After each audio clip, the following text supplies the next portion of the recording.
Okay, all set? Let's go.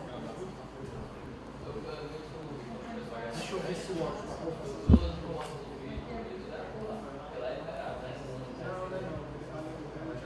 Tá bom.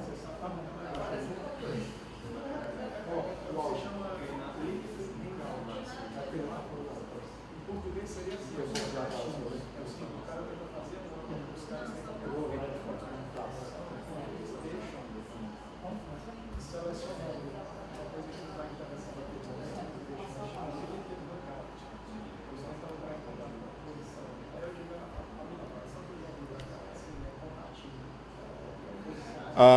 Are you guys ready to start? Everybody? Okay, so much smaller group this afternoon.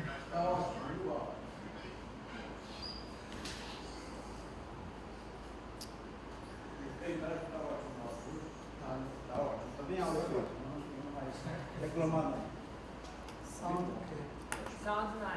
Sounds nice. Okay. So I'm going to go through just a few things this afternoon. And as I said, I hope to do some hands-on things. Did any of you bring a computer or not today? You have a computer? Yes. Okay. So, so you're saying those are computers for the class? Great. Okay. And what do they have on them? They have Linux or they have Windows or what? They have Linux. Oh, they have the thumb drive. Great. Great. Okay. Okay. So I'm going to give some talks, and then I want you guys to grab the computers, and then we're going to explore a website, and then on Wednesday we're going to start running some programs, hopefully. Before I leave today, I'll make sure that the programs run. So let's go ahead and go on. So go to the next slide. So here's what I want. I want at the end of 2 weeks for you guys to understand what geodetic VLBI is, to know how the IVS is organized, how to schedule a VLBI session, how to analyze a VLBI session, and how to combine several VLBI sessions together. So some of this is going to be just cookbook. You're going to step through this stuff, and then you can get a chance to play around with it.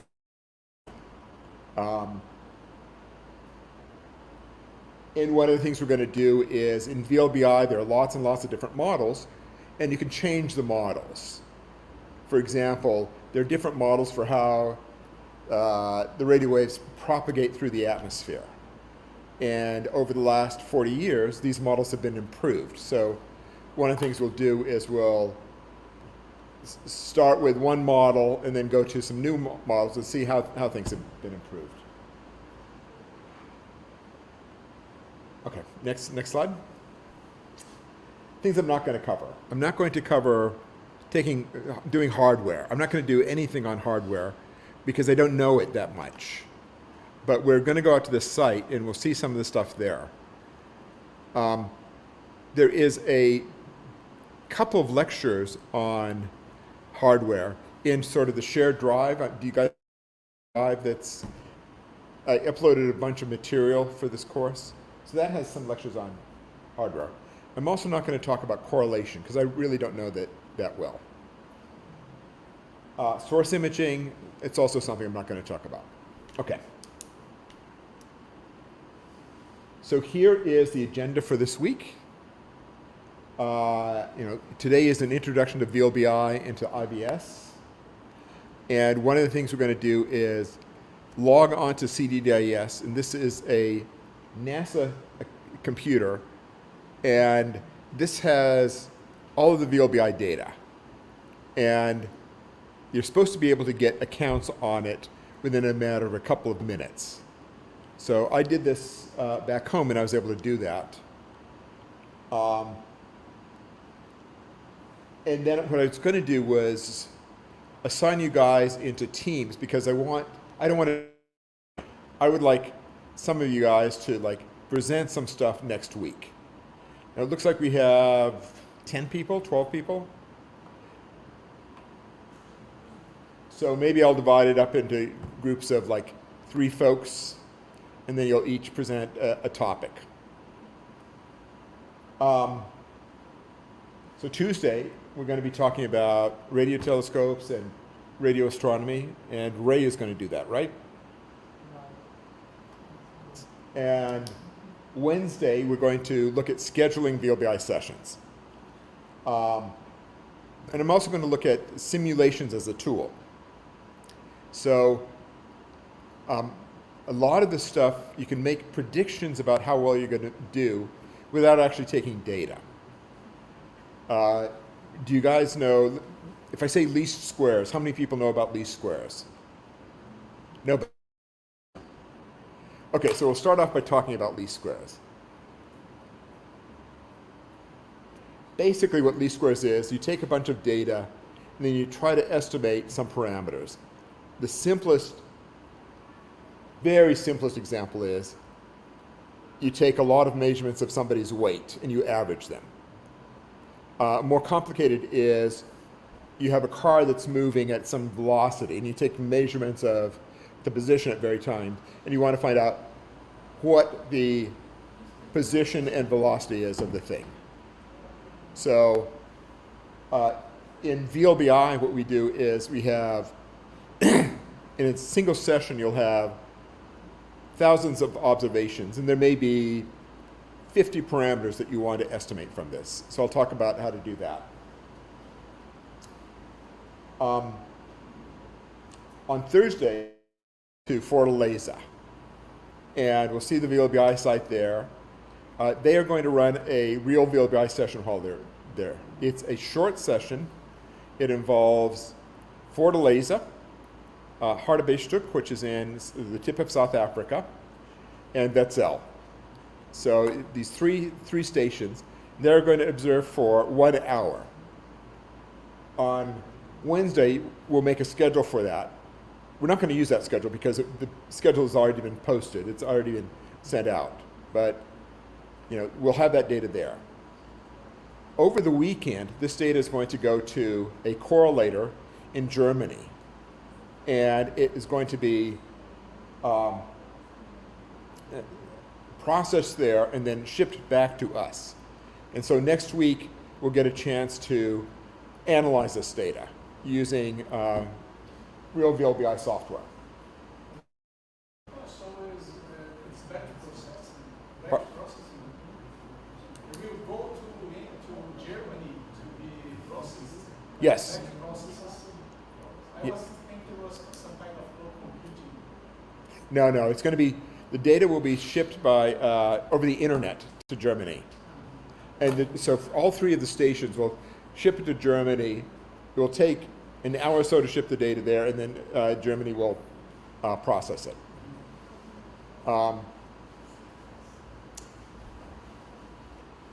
And so, so next week, I'm going to talk about how we analyze VLBI sessions. And there's sort of 2 parts to this. One is you analyze an individual VLBI session, and then we're going to do some student presentations. Students meaning you guys. And then, so you have a single VLBI session. A lot of times what you want to do is you want to combine many VLBI sessions. And there's a couple of reasons for that. One is maybe you want to get more accuracy by stacking the stuff up. But another reason is there may be things that you can't capture in just a single instant, like station velocity, station move over time. So to determine what the station velocity is, you need to take several VLBI stations and then determine the velocity from that. And the rest of the week is basically just going to be practice with this, doing different kinds of things, running different kinds of solutions. And Friday we celebrate. So, what do I want to say? So right now we have, there are 2 kinds of sessions we take. One is a 24-hour session with lots and lots of stations, typically 14 or 10 or 14, something like that. And that takes a long time to process the data. You know, it's shipped to a correlator, the correlator processes it, and then it's analyzed. And from the time the data is taken to when the correlator does the initial processing, it's like 2 weeks. And for some things, the data is too stale. It's not useful for you. One of those things is some Earth orientation parameter information. There are other sessions which run every day, and these are short 1-hour session, and these are designed specific UT1. And UT1 is rotation about the North Pole, rotation about the x-axis. And these sessions take an hour to take the data, it's shipped to the correlator within an hour, the correlator processes it, and usually we get the whole results from when the session is done processing to when it's analyzed to within 6 hours or within a day. So what we are going to be doing this on Thursday is it's like an intensive session.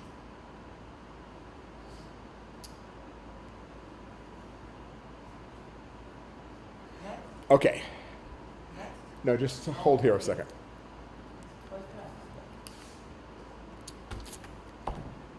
Okay, so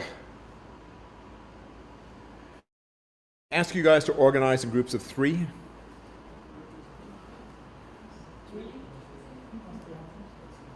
Are you participating?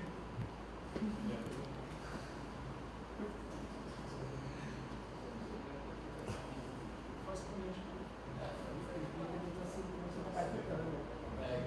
you do Sure. we take the computers now? Huh? We can grab the computers now or there's Later. So let me ask, which groups do I have? Okay, group 1. Who's group 1?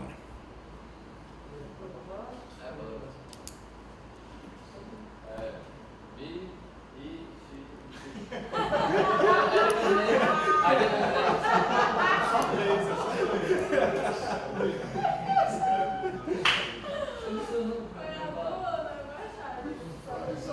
Okay, so here I listed 10 topics. So your group 1, pick one of those topics and tell me which one it's going to be. Now, Escolhe um dos tópicos. Democraticamente. Propagação pela atmosfera. Deixa eu ver. Before we vote, what are those loading effects? What are the scope of those loading effects? Teacher, okay, so in chat have a question for you. Could you talk briefly about the use of the antenna for students in solar physics and the study of quasar geodesy,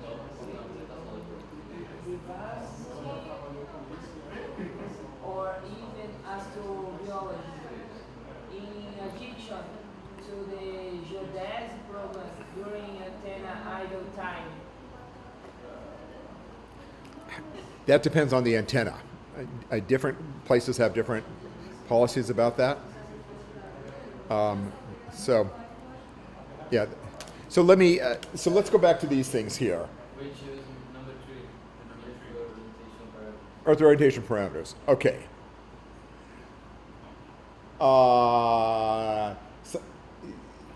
So let me just say, I think everybody knows what the first 3 are, right? And so let me just go through the other ones so that you have some idea about what you're talking about. So propagation through the atmosphere. When the radio wave goes through the atmosphere, when any light wave goes through the atmosphere, it's slowed down, it's retarded. So, and the other thing that happens is the light ray is bent. And so how do you handle that? Another question, teacher. With single dish, no, use EVLB or only VLB? Pardon? VLBI. A single dish, you need more, you need a couple of dishes for VLBI. Okay. Because I want to do this too with Cohen. He wants to do what? The question. Oh, the students want to make a VLBI in Cohen. He wants to do The students in chat. uh-huh. So I'm not sure what he wants to do. No, he wants to make in a project. He wants to do a project. He wants to do one of these projects. My project is. What you want to fazer? Eu gostaria de fazer do Celestial Reference Frame. My team time. Mm-hmm. Want to do two. Okay. Okay, so we have EOP, we have celestial reference frame taken. I talked about propagation through the atmosphere. You know, that's important because that's thought to be one of the largest sources of error. The second largest source of error is source structure.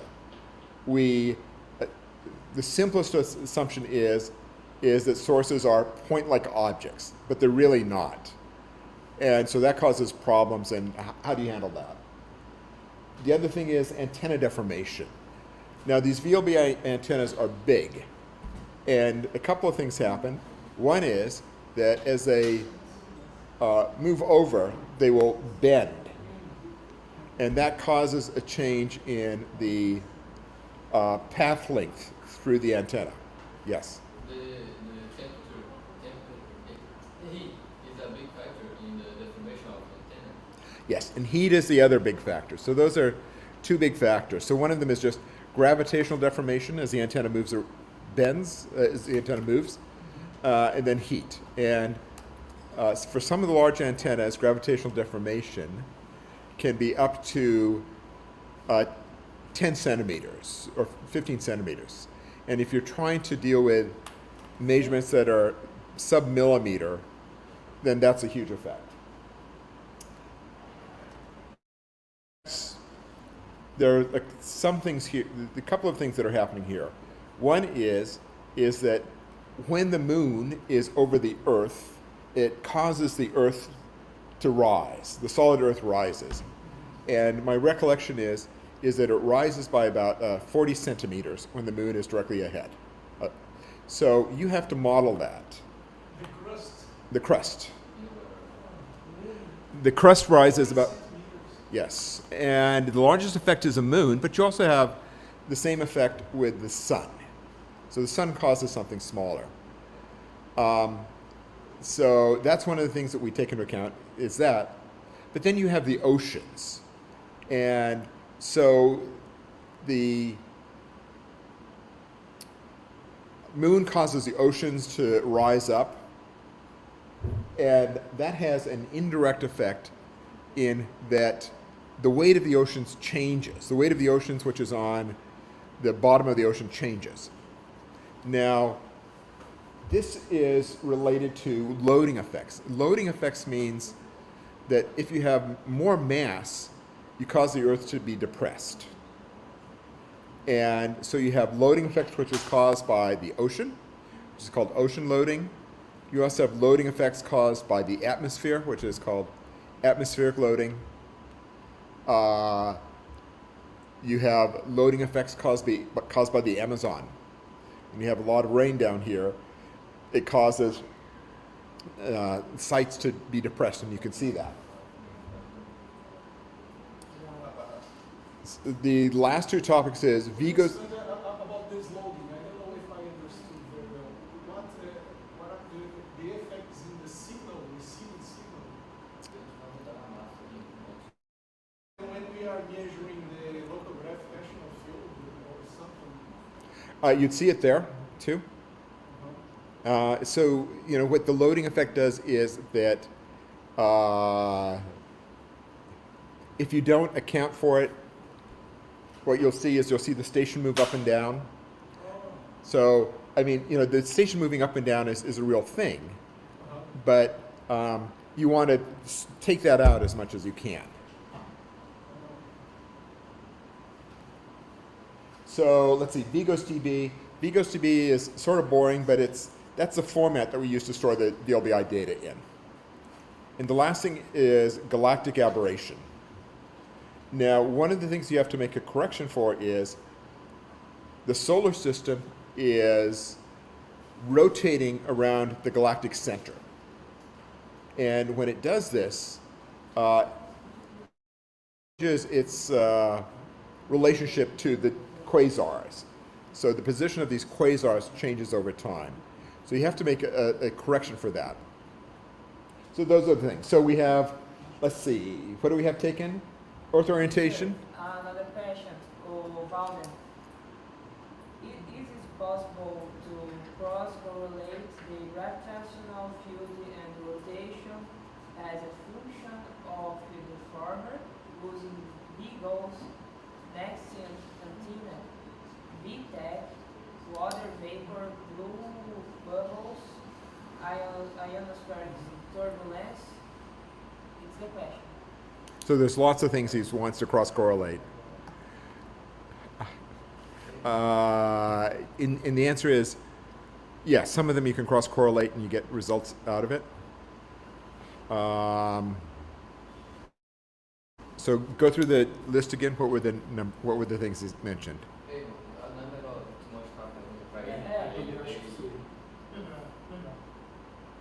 a second. He's gonna show you the question. Okay. Question.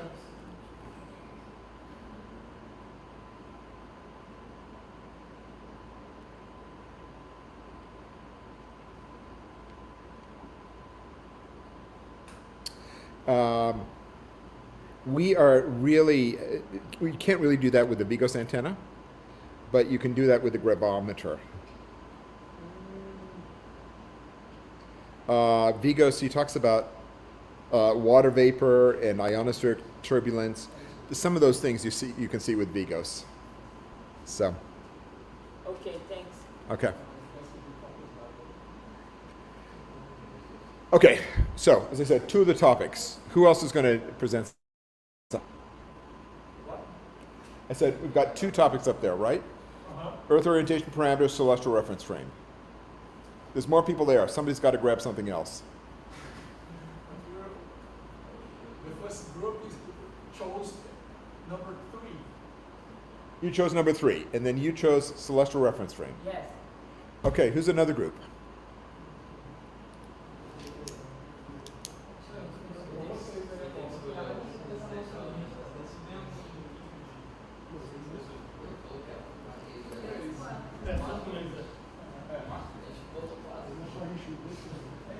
Okay.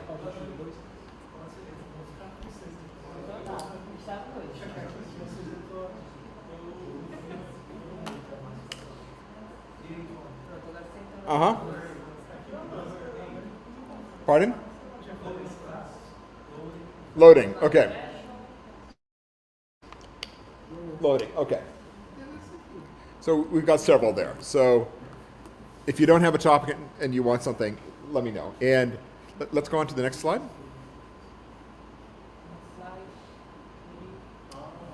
Okay, so on the shared drive, there's several references you have. And one is Thomson Moran. This talks all about radio astronomy and interferometry. And Thomson Moran got a grant so that it can make this book freely available as a PDF. Otherwise, it costs like $80 or something. There is a textbook on geodetic VLBI by Axel Nothnagel. And Axel used to be IVS analysis coordinator and chair of the IVS. And so he's knows a lot about stuff and hired. And when he quit his job. He said he wanted to basically write down everything he knew. So that's an excellent reference. Teacher, Walter has another question. Okay. There is an important update question. Still and only is it using a cryogenic system to minimize the noise or create, or is there another method? I have some ideas from a TE then method. Okay. Fechou. Não, vamos lá.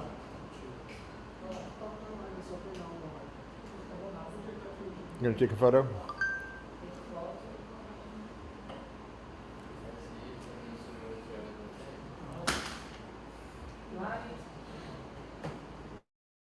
They use cryogenic systems to minimize noise.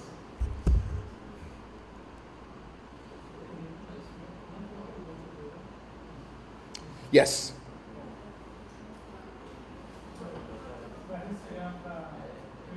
Yeah. Yeah. I'll mention that in a second. In fact, let's wait until I'm done with this section and then ask questions. Thermal noise in the antennas. Yeah. Thermal noise in the electronics, yeah. Okay, so let me just go through this stuff here. There's a book by Tom Herring, and it's on geodesy, and it's based on space geodesy. So he talks about lots of different techniques. And I also copied the IVS VLBI school lectures from 2022. Now, every 3 years, the IVS has a several-day course on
Okay.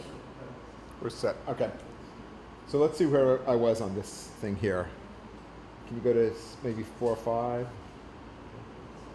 Okay. Okay, go back up.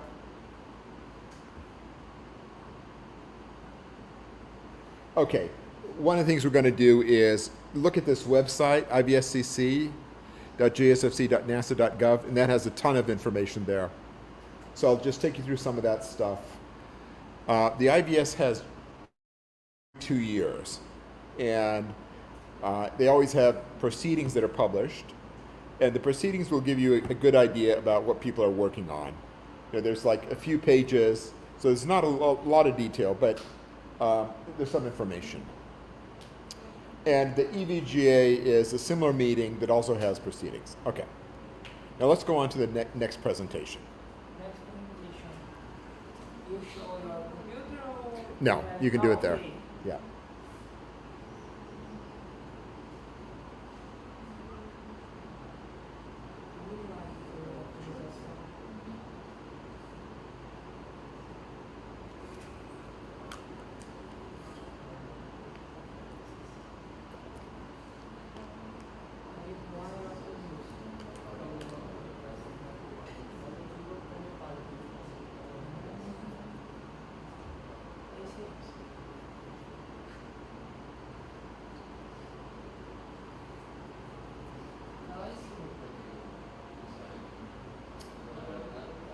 Okay, so now I'm going to talk a little bit about the VLBI.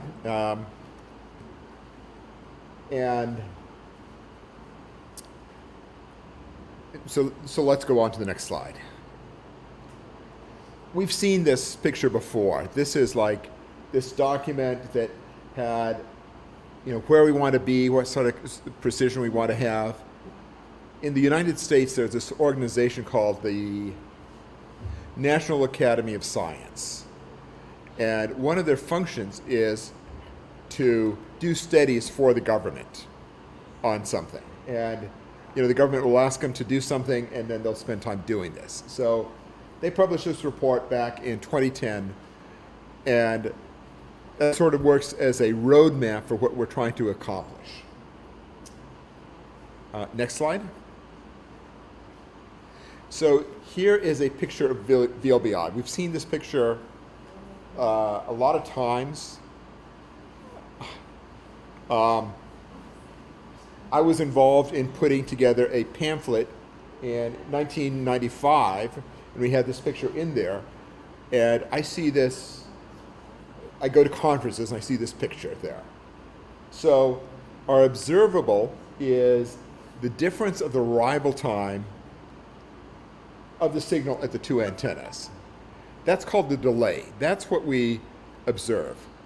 Now, the precision of the delay with our current systems is about 30 picoseconds. And 30 picoseconds, that's about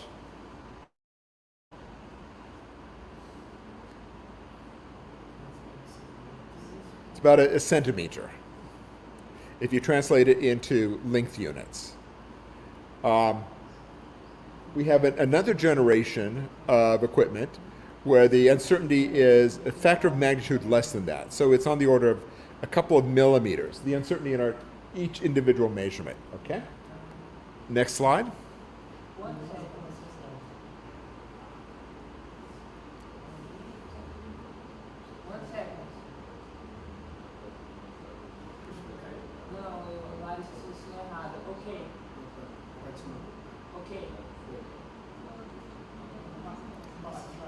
Okay. So what we observe is we observe these radio sources. And here is a picture of some sort of maps of these radio sources.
Okay, next slide.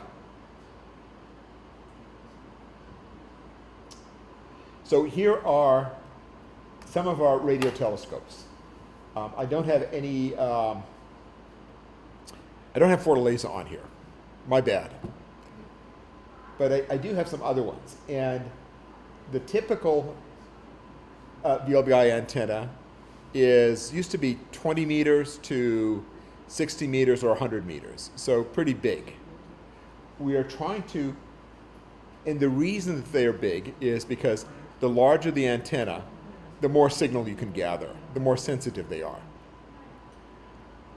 But there's a drawback to that in that the large antennas move slowly. You know, it takes a lot of time to go from this part of the sky all the way over to here. And that means that you're limited in how many observations you can take. So one of the things we are moving towards is having smaller antennas, which are just 12 meters, and can move like at 6 degrees a second, or faster, or 12 degrees a second. So they can go from, you know, this part of the sky to pointing completely the other direction in 15 seconds. Okay. Yes? But when you have smaller antennas, you would need more antennas or just the same kind of? Well, when you have a smaller antenna, they're not as sensitive. So we'll come to that in a second. Okay? Couldn't we have an antenna farm? A lot of little antennas in a delimited area You to c- behave like a larger one. Yeah, you could. You could. We don't, but you could. Costly. Probably. We don't need it right now. So, Loading wouldn't be as much as a problem with a lot of little antennas in a delimited area. then you got to connect them all together. You got to get the signal synced up and stuff. But yeah, you can do that. Oh, I mean the deformations associated Oh, yes. with movement. Yes. Deformation. Yes, that's absolutely true. That's absolutely true. So one of the things about antennas is that the resolution, sort of how much they can, the detail that they can see is related to how big they are. And the formula is right there, and it's very simple. The angular size that they can see is basically the wavelength divided by the diameter, you know, to within some factors. So next slide. So here's a picture here where I have a classical parabolic antenna, and then I have the beam pattern. And the width of the central peak there is basically lambda over d. Now, you know, I can remove the central part of the antenna, and I end up getting a lot of side lobes, but the central peak is still going to be about lambda over d. So this is like, how do I get to VLBI, or what is VLBI? Okay, next slide.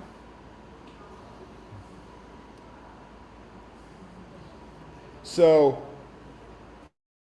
is sort of a cartoon sketch of what we're doing. One is we have a single antenna, and then we remove the center of it. Next thing is we actually have two antennas, but they have the same receiver, and you still have that same sort of fringe pattern, the interference pattern. Or the third thing is I actually have two antennas and I have two receivers, and they're physically separate. And you know, that first thing there, the second item there, this is called a connected element array. So this is where I have a bunch of antennas, and they're connected all together, and I'm treating them as like one antenna. And to do this physically, they need to be close enough that you can connect them all with wires or fiber optics or something. The last thing you can do is you can have separate antennas which are separated a long enough distance away that you can't physically connect them, not in real time. And that is VLBI. And VLBI stands for Very Long Baseline Interferometry. Okay, next slide. So here is the VLA, and this is in New Mexico. And so this is a 27 element array, which is treated as one big telescope.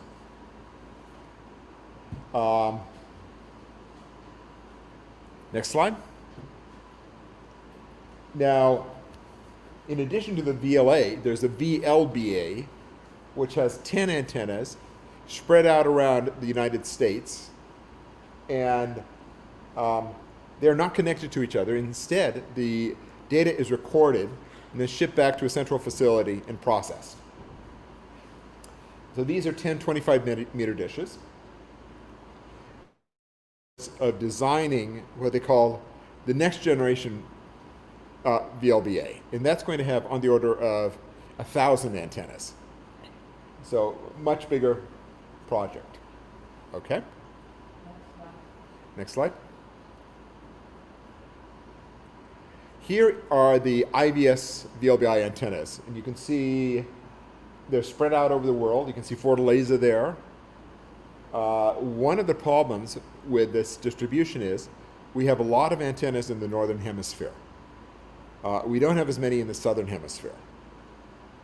And we would really like to have more antennas in the southern hemisphere.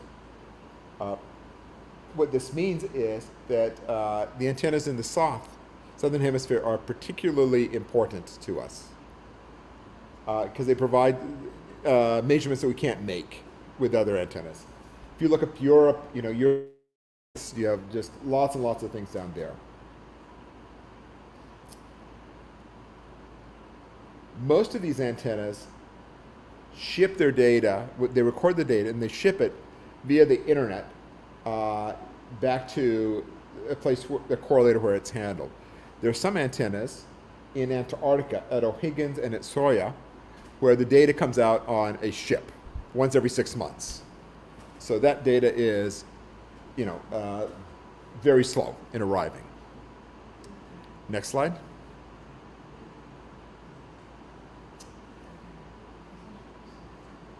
So this should be a video. Can you see if you can get the click on the antenna?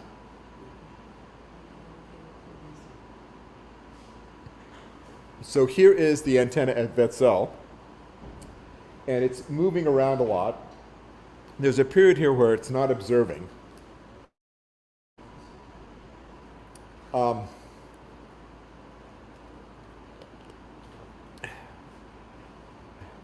And that thing that looks like it's sort of like a target, that is all of the observations that we're taking at Wetzel. So each of those points corresponds to a single observation. And the way to think of it is, the point in the center is when Wetzel is looking straight ahead, straight above, and at the very outside is when it's looking at the horizon. So this is like a sky mask. Is this clear to everybody?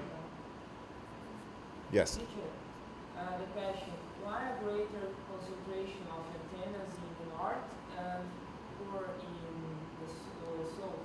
Why do we have so many in the north? Yes, antennas. Because historically the countries in the north have been richer. So, VLBI antenna is expensive. Teacher, my question about the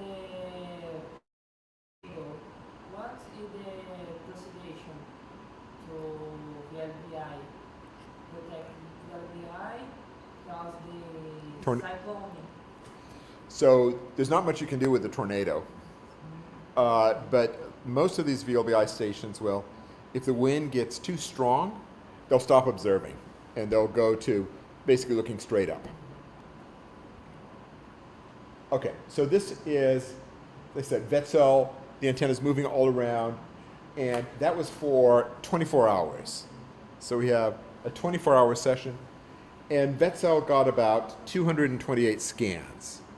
So this is roughly one observation every 6 minutes, or about 10 observations an hour. We'd like to have more observations, and our next generation will. But Wetzel is a huge antenna, as you can guess from there, so it just can't move that fast. Okay, next slide.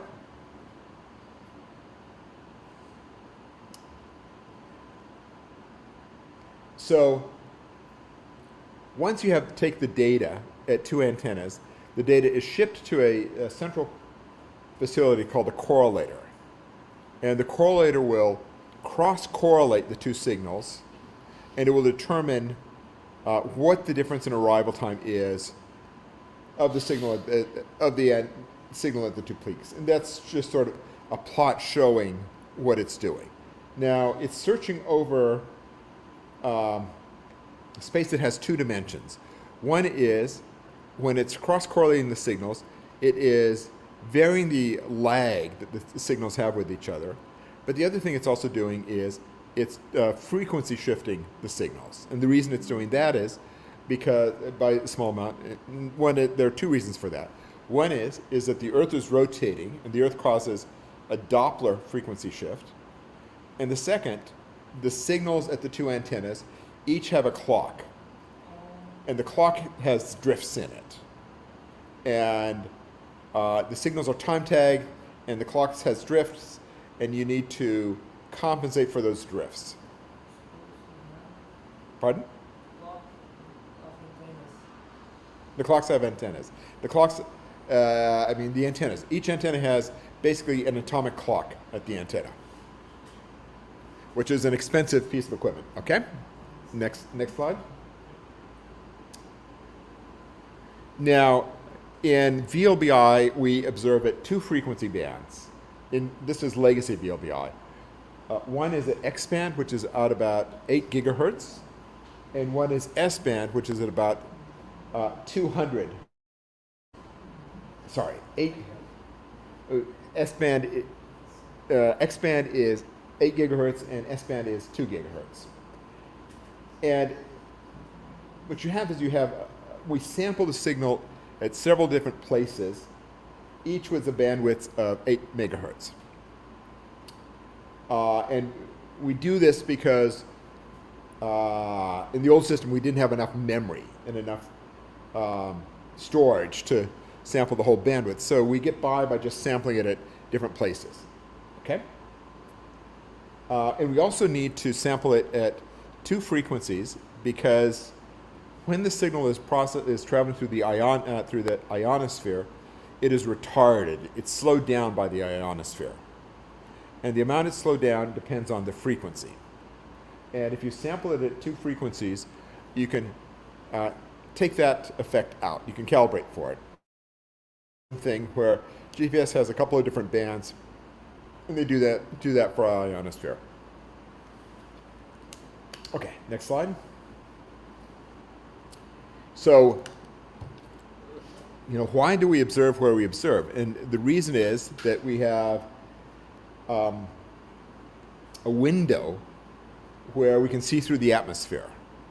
If we observe at higher frequencies, or much higher frequencies, the atmosphere is opaque. We can't see anything through it. So we're sort of limited to the band from like 2 gigahertz up to maybe 20 gigahertz, something like that. So that's that big open area there. Okay. Next slide.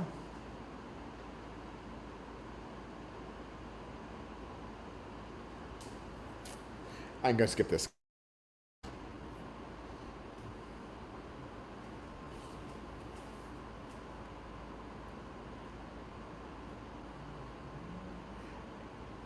This says group delay precision. This is not really the group delay precision.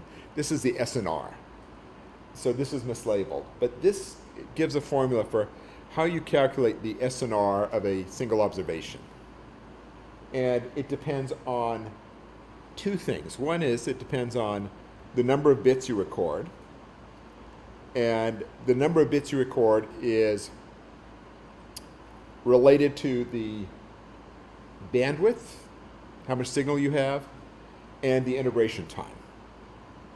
The other thing it depends on is how strong is the source and how sensitive are the antennas. So sources, their strength is measured in, you call it source flux. And it's measured in units of Jansky, and we keep track of how strong the sources are.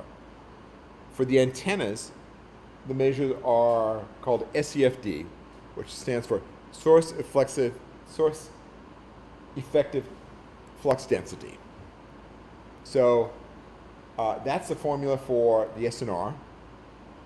And if I want to increase the SNR, there are only a few things I can do.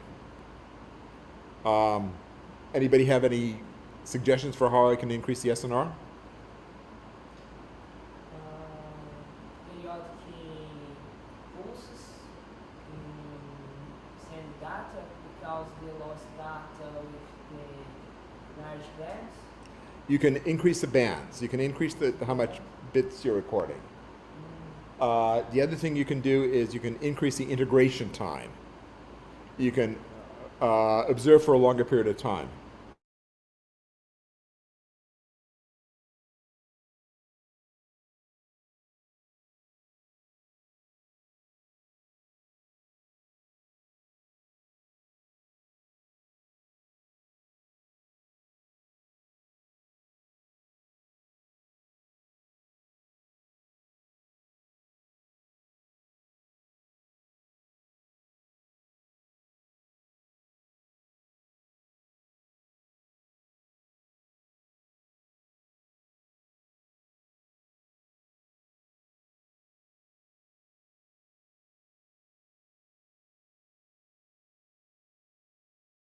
We have liquid hydrogen cooling systems to get it down as close to absolute zero as we can to get rid of the thermal noise. I have two questions, TJ. My question and another question. Larry, please. My question.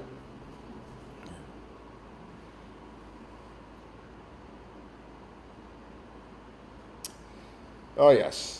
It says, with the large number of satellites being launched into space, such as those some Starlink, what are the solutions for observation? Would it be observing from space? So, one of the things this guy is getting at is that it used to be a long time ago, when we looked up at the sky, there was nothing there but just the quasars. Nowadays, we're starting to see things from satellites, and that can potentially cause us a problem. So we have space-based interference. We also have ground-based interference with like cell towers or Wi-Fi things. And for the space-based stuff, we are in conversations with the people who operate things like Starlink, because they have some control of how they broadcast to try to minimize things. One solution is to ask them to be nice. Another solution is that people are trying to develop filters that will filter out that part of the signal that comes from things like Starlink. Okay? Thanks. Another question.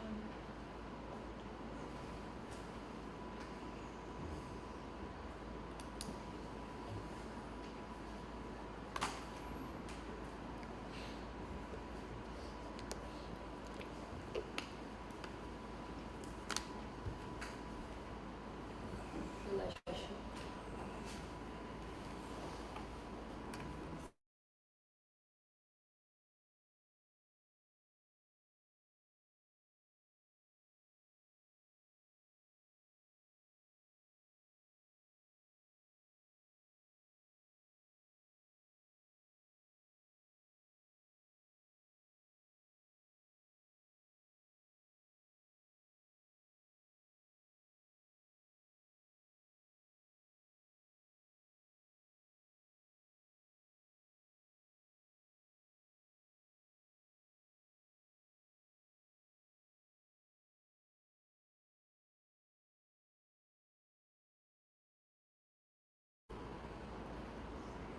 Okay, so next slide.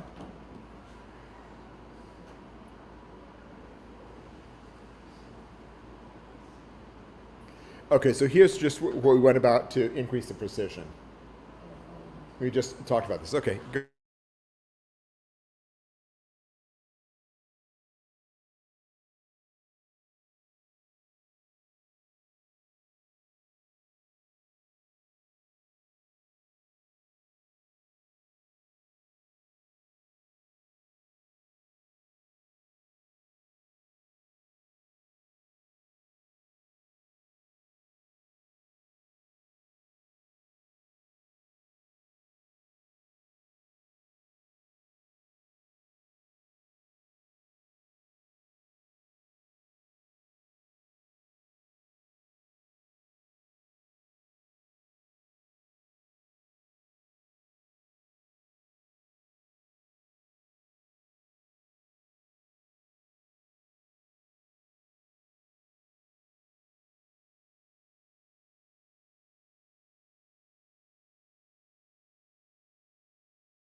um, heat up with temperature, or as the antenna is moving around, the cables will maybe be stretched. And that will cause a change in the recorded delay. I mean, the signals will actually reach the end later. So you have to have special calibration equipment to try to get rid of that. When I was first starting in VLBI, we used to record this equipment, record the information on video discs. And the video discs were big. They were like this big, and a 24-hour session would take about 8 or 10 of these. And you'd go down to the post office and you'd mail them back. In the early 80s or early 2000s, they started to be recorded on computer discs, which were much more compact and also better, because discs are fundamentally, I mean, the tapes are fundamentally analog, and the computer discs are digital, so you've got the signal better. Nowadays, most transfer to the correlator is done by eVLBI. So that makes everybody's life easier. Except for the correlator, which still has to store all of this data. So, the stations can transfer it to the correlator by eVLBI, but the eVLBI has to have places to store it, and so the correlators have petabytes of data storage to handle the data. A typical VLBI session using SX will have about 2 or 3 terabytes of data per station per day. Using VGOs, it will have on the order of 40 or 50 terabytes of data per station. So that's a lot more. Okay, next slide.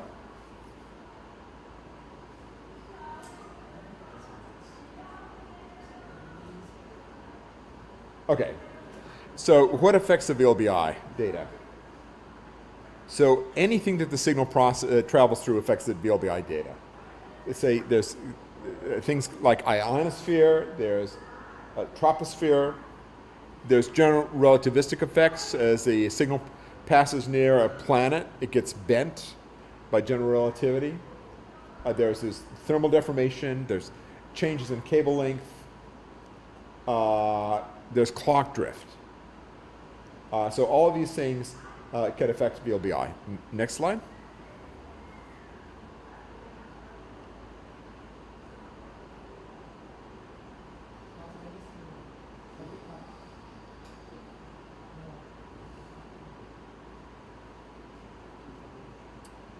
One of the things that can affect VLBI is real changes in the station position. And here's a picture of the Earth and all of the stuff that's happening to the Earth. And these things can cause changes in the rotation of the Earth, or they can cause loading effects, all of which show up as signal. And some of the times the signal is something you're not interested in. Some of the times it's something that you're actually want to solve for. Okay, next slide. And here's just a chart that shows all of this stuff in sort of a block diagram form as opposed to having a big picture. Okay.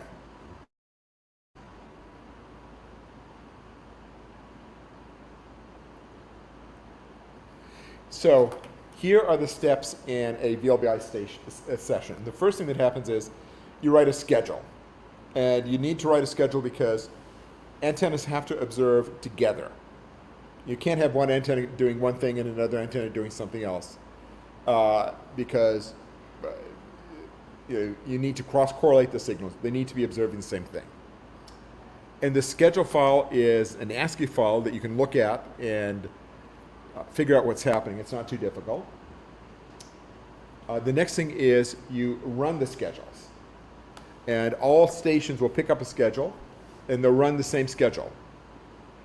Now, occasionally what happens is that when somebody generates a schedule, they'll realize they made a mistake, and they'll post a new schedule.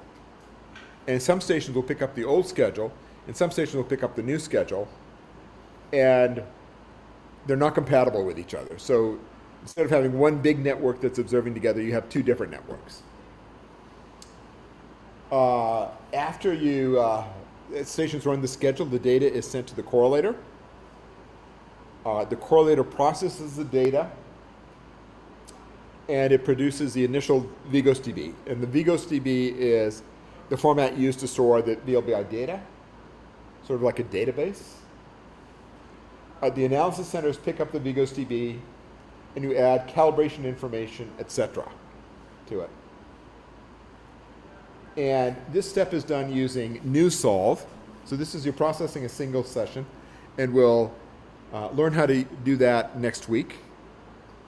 And then we combine data from several sessions together using the program Solve. So we'll also learn how to use that next week.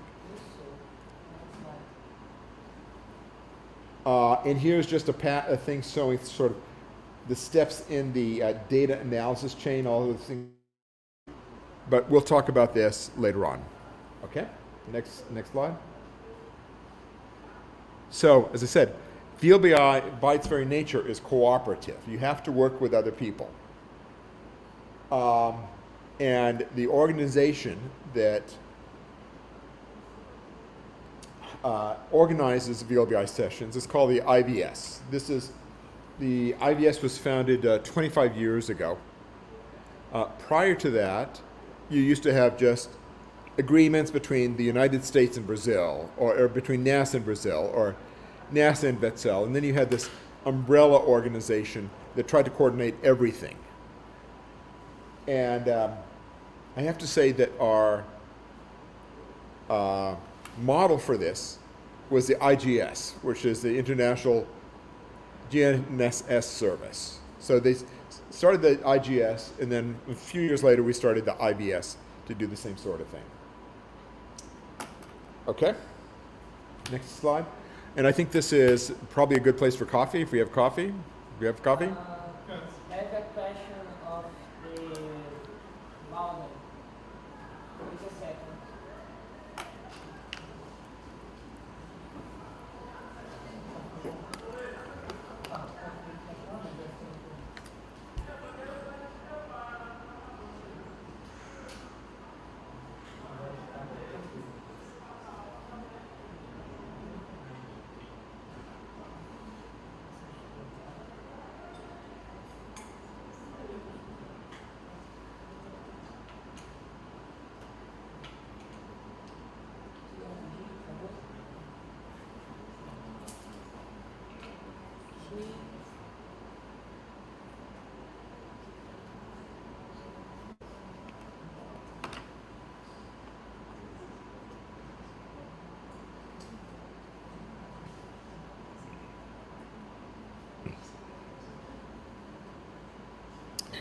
Okay, so this guy says, in the correlation process, do you need to use the MET data?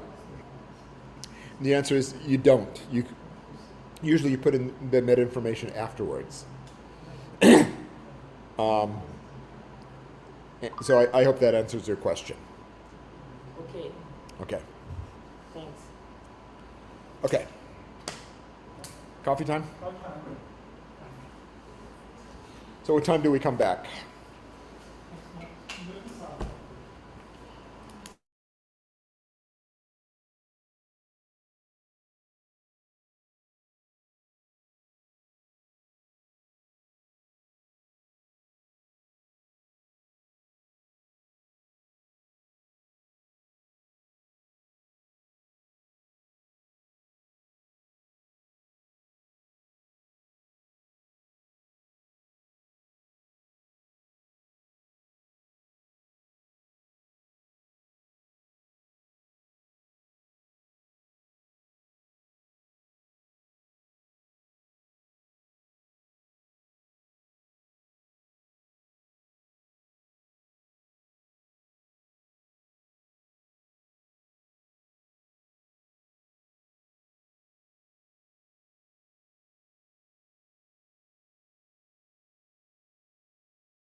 So In live.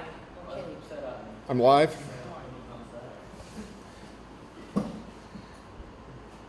So I answered some of these questions before.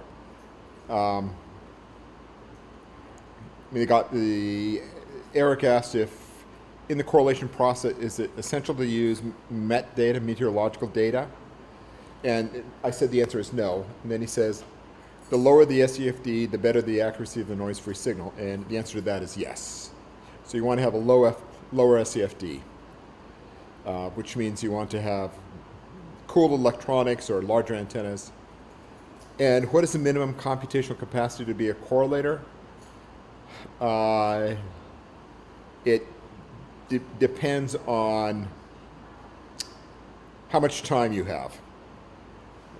I mean, this could be a correlator if I had enough time. The real correlators, they have racks of computers, and you want to have generally like one computer per baseline, per pair of stations to make it go fast. So. Huh? Yeah, you could do this. Yes, people were talking about this.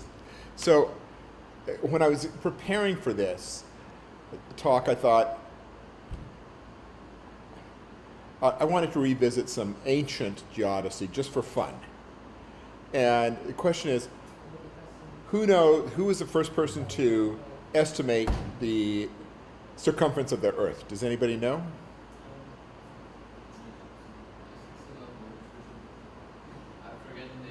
We get the name.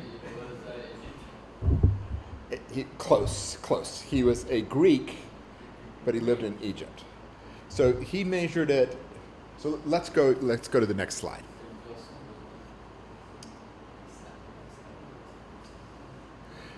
So here's a guy who measured it, Eratosthenes, and he was an Egyptian who a Greek who lived in Egypt because Egypt was conquered by Alexander.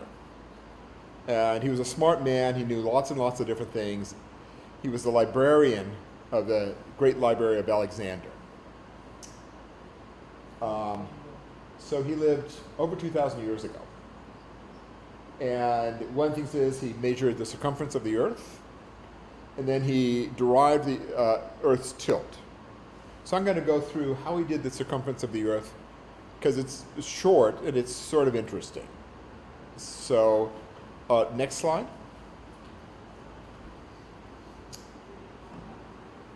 So here is a picture of the Earth during summer solstice. And there's this town in Egypt called Syene. Nowadays it's called Aswan, but back then it used to be called Syene. And it's south of Alexandria. And he noticed that in the summer solstice, the sun went all the way down to the bottom of wells. So the sun was directly overhead. But at Alexandria, it wasn't. And if you look at that geometry there, you can measure the angle. You can see the angle of where the sun is coming from, and you see that also the angle of the angle that makes it the center of the Earth. So pretty simple. So if you know that angle and you know the distance L, next slide, you can figure out what the radius of the Earth is. And that's the formula to do it. And he gave a value of, he said that the distance from Alexandria to Syene was 5,000 stadia, which is approximately 800 kilometers. And if you multiply 5,000 stadia by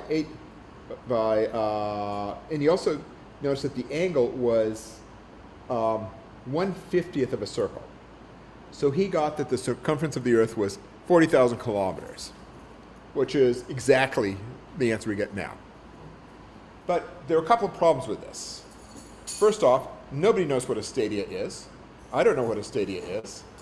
You know, does anybody have a stadia bar? It's just you're trying to figure out what the units are based on what they had. So there's some issues with that. Another problem is that he assumed that Syene was directly south of Alexandria, because this only works if that's the case. So here's sort of a map from his time, how they thought the world was. Next slide. But you can see Alexandria is way up at the top and Cyrene is down there. So it's actually east. So the distance measurements are wrong. Okay. Next slide. Now I want to look at this and say, what is the sensitivity of his estimate to his measurements? And we have a formula there for what the circumference of the Earth is based on his measurement and of the angle. And to figure out what the sensitivity is, we're just going to do a Taylor series expansion, like we do in calculus. So we say that we have,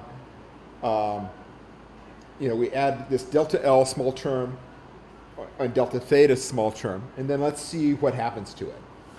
And when you do that, you find that, you go through the arithmetic and you find that a 1% error in the length will lead to a 1% error in the circumference of the Earth.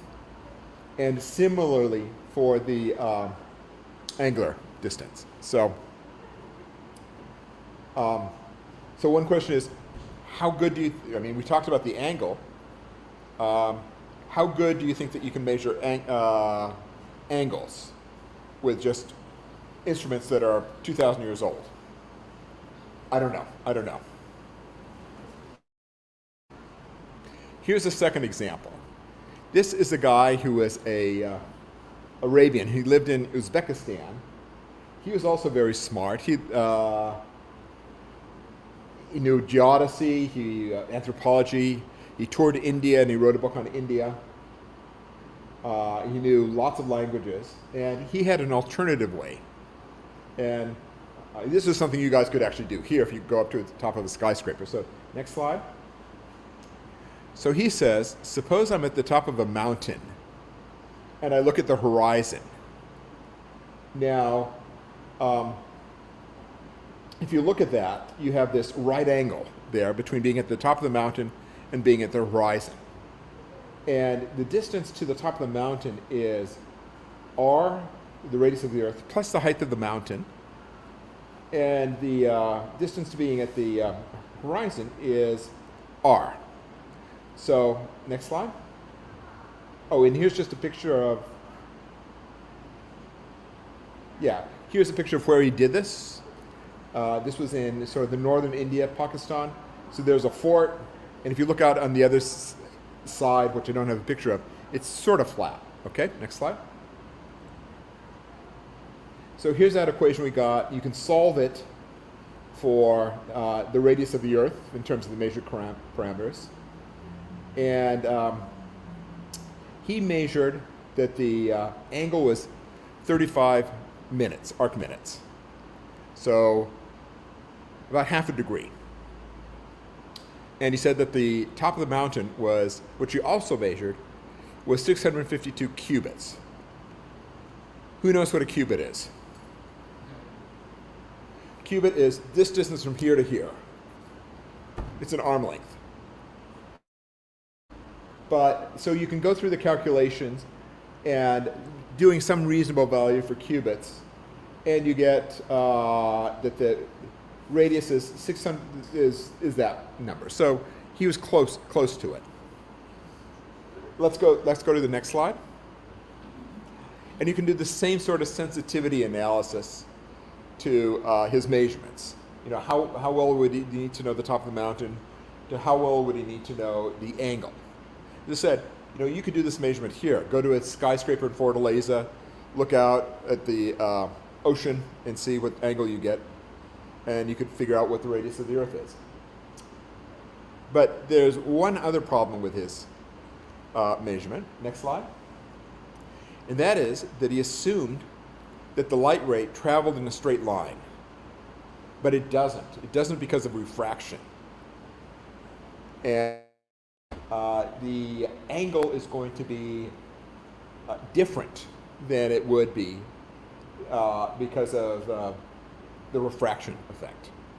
And if you put in reasonable numbers this would lead to an error of 10 or 15%. Anyway, I just thought those were sort of cute examples of things you could do with high school level geometry and get interesting results. So let's get back to VLBI.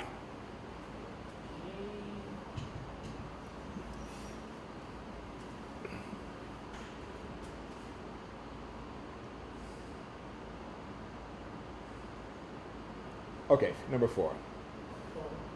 Yeah.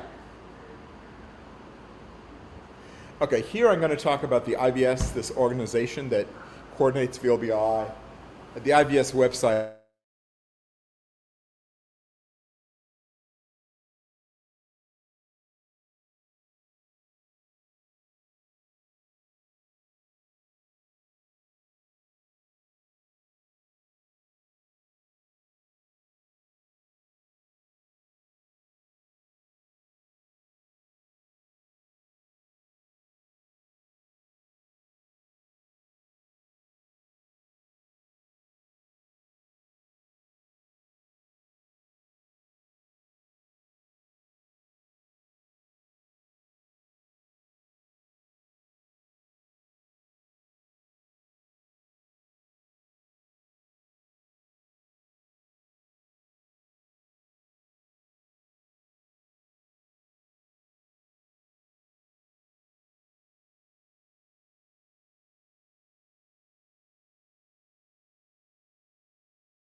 Tá clicando. Voltou? Ok. It's up? Zap. Okay.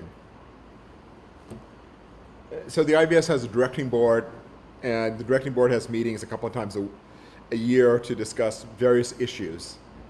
12 of the members are voted, and then 4 of the members are permanent. And you have a position that lasts until you retire or something. So I am a permanent member on the IVS directing board. I am the IVS analysis coordinator.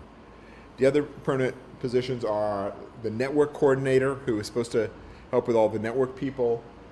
There's a coordinating center director who's makes sure that coordination goes correctly. The other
produce the first version of the VLBI data that's useful. So you can see down at the bottom, circle, and you can sort of start anywhere in that circle and work yourself around. Network problems? Okay.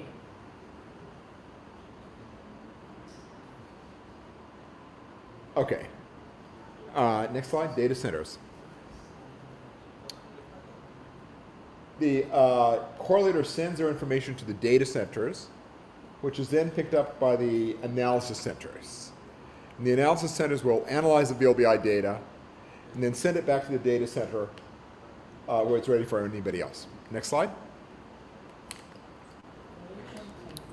Operation center. An operation center is some institution that is responsible for some particular kinds of sessions.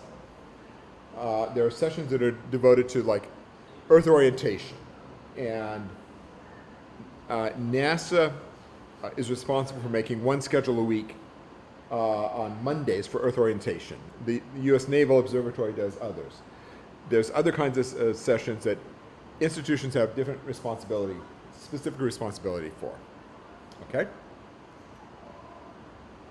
And then there are technology development centers. Now this is any institution that's developing technology that's going to be used by the IBS. And examples of this are better recording media, disk drives, stuff like that, or military. Well, they try to get stuff from wherever they can. But you also have things like feeds or whatever, calibration equipment. Next slide. Now I want to talk to you about some meetings. So they're generally a few big. There is a IVS general meeting that happens every 2 years. And it happens in even numbered years, like 2018, 2020. The 2020 meeting was supposed to be in the Washington, D.C. area. And I was organizing that. My group, our VLBI group, was organizing that. We had to cancel it a week before it was supposed to start because of COVID. The next IVS meeting was in Helsinki. That was also a virtual meeting in 2022. Next year, there's going to be a big meeting in Japan, which is going to be the 25th anniversary. So there'll be lots of people there for that. The other big meeting is the EVGA meeting. And EVGA stands for European VLBI Geodesy Association. So this used to be just for Europeans, but nowadays everybody comes. And that happens, I say even years, it's an odd years, like 2019, 2021, 23. And like the IVS, one of the meetings was canceled, was held virtually because of COVID. This, go back. This last summer we had our first in-person meeting in 4 years, so that was good to do that. Okay? Next slide. IVS analysis workshop. So if any groups that do IVS analysis, I do a workshop every year to discuss problems. Right now, somebody in Germany is organizing regular, like, monthly meetings of all of the analysis groups to discuss problems, so that's good. There's the technical operations workshop, or TOE, and this is mostly for station personnel to get to talk to each other and find out what's important. And then there's the IVS VLBI school, and this is every 3 years. And it's a 3 or 4 day program, and you'll have experts in all the fields talk about it. It's a good school. I think the major complaint is there's too much material in too short a time to really cover things. Okay, next slide. So I want to talk about the data flow, how things work. And really, the big picture is the IVS data center, that's where people put stuff, and that's where people get stuff. So an operations center will make a schedule and dump it to the data center. Next slide.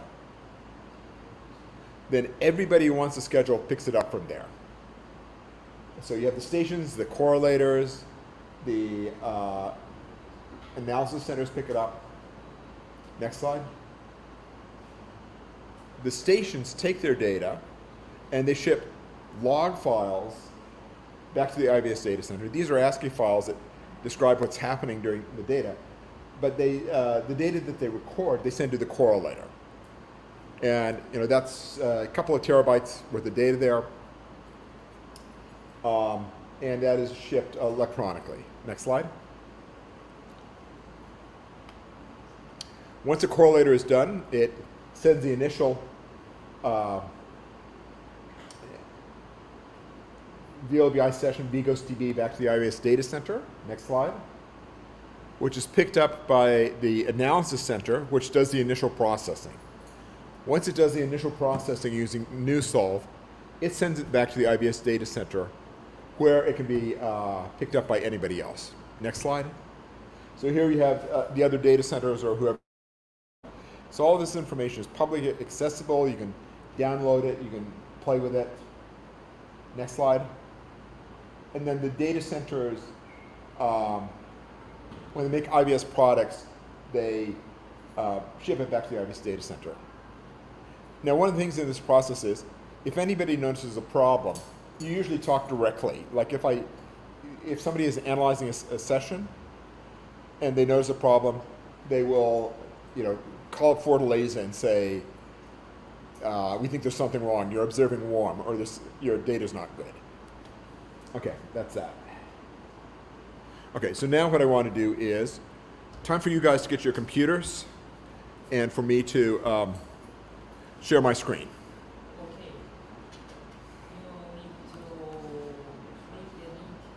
You need to click the link. I need to click the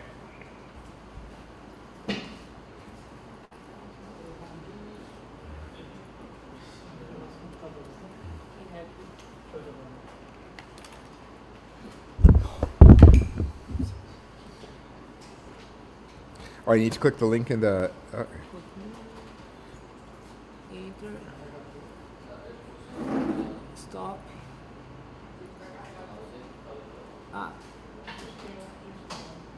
Present. Screen. Show screen. Share screen. Share screen. I want to do the. I just want to share a Okay. tab. Share screen. Okay.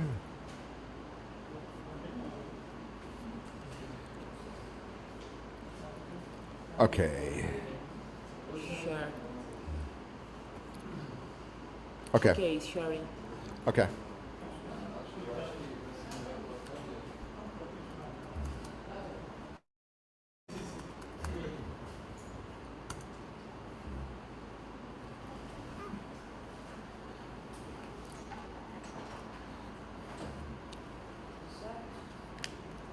It's okay. Okay.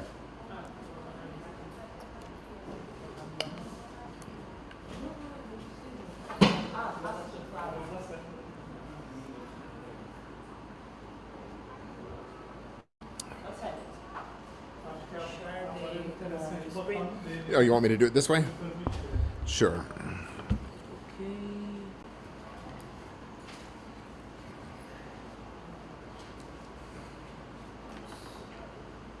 Oh, okay.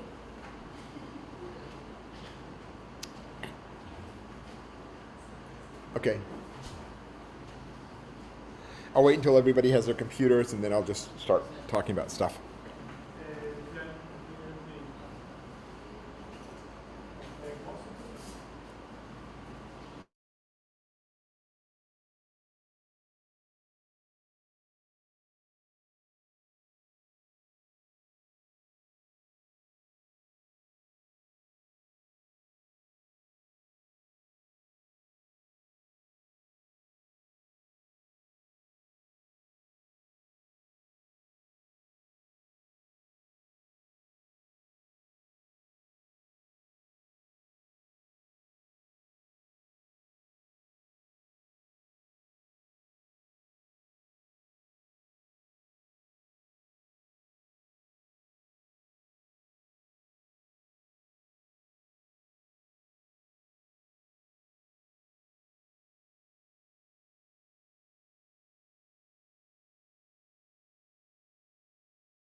Professor Maírton, você sabe a senha do IFCR3?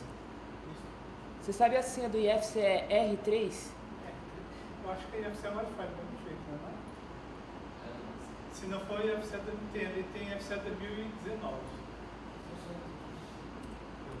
Deu certo?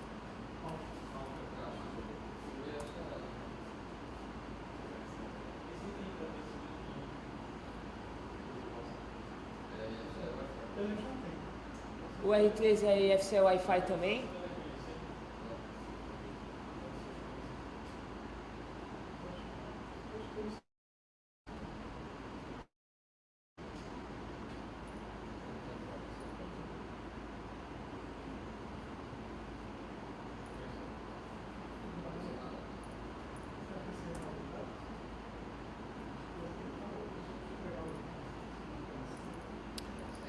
Is it just me, or does everybody still have problems?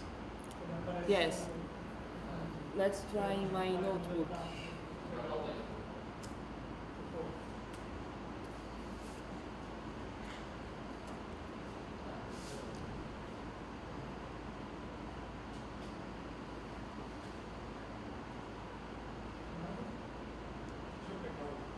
Yes, works? Works in my notebook. Okay, let me see if there's something wrong with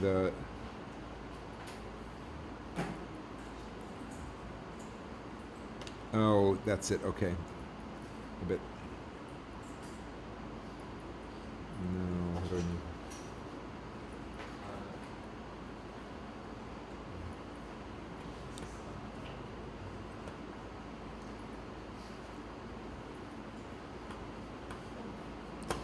Okay. Hey, Joe. Joe, Uh-huh. I create a new network.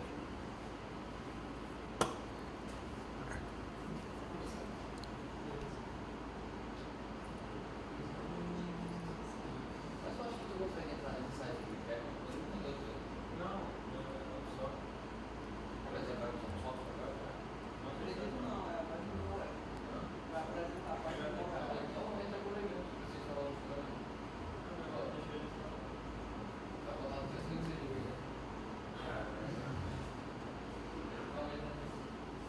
Se quiser, pode tentar passar. Tem desse tamanho? É 130, Tá alegando que tá sem internet. né? Let's try. É 100 e quanto? 130? Acho que 130. Deixa eu copiar contigo.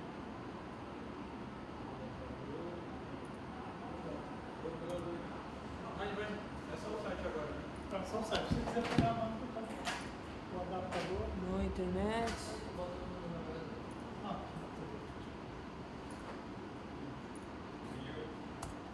deixa eu copiar pra ti. Ah, block it. Fix now. But I turned off the firewall stuff. Let me try. Vai transmitir da máquina dele agora, né? Sim, é o Norton que tá bloqueando a internet. Okay, let me try that.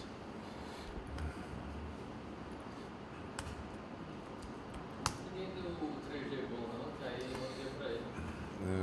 Let me try turning this on and off again.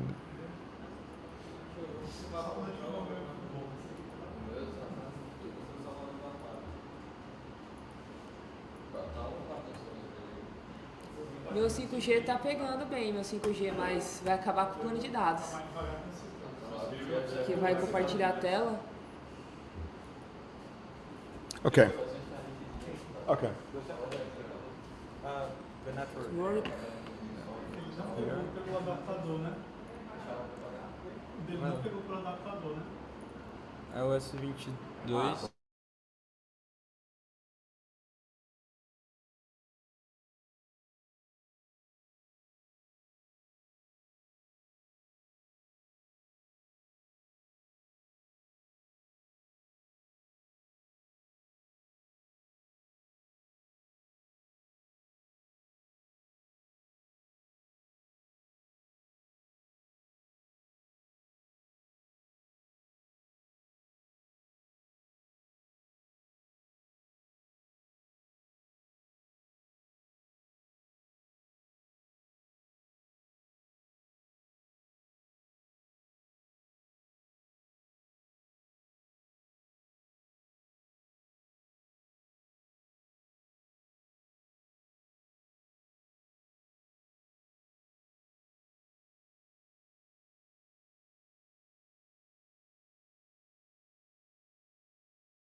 some of the data, you'll need to get a user account and log in.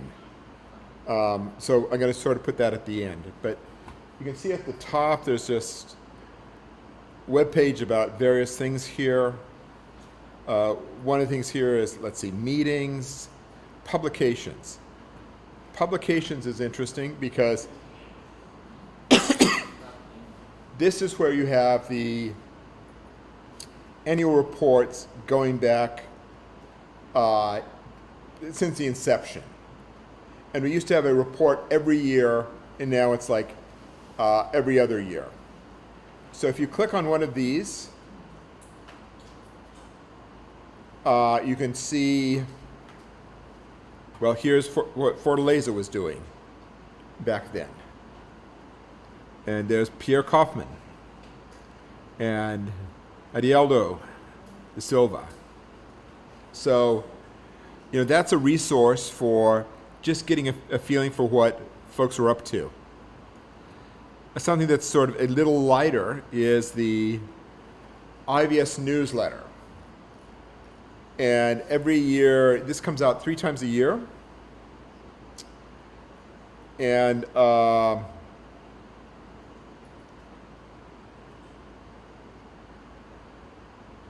so let's see, I clicked on it, and it will have a focus, but it will have interviews with people. It will tell you about general news.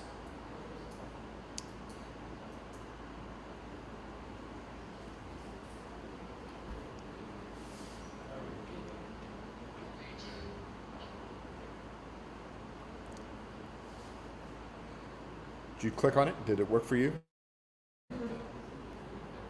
I didn't realize it was going to be that slow.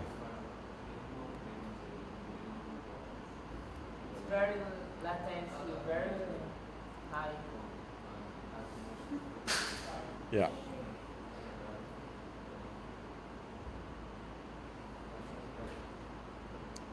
Almost done.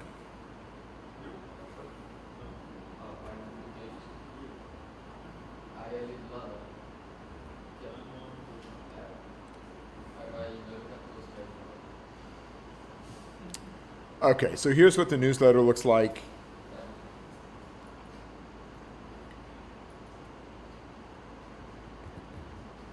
And it just has information about things. This picture here was at this meeting we had in Germany. Relaxing at the end of the meeting. So let's go back.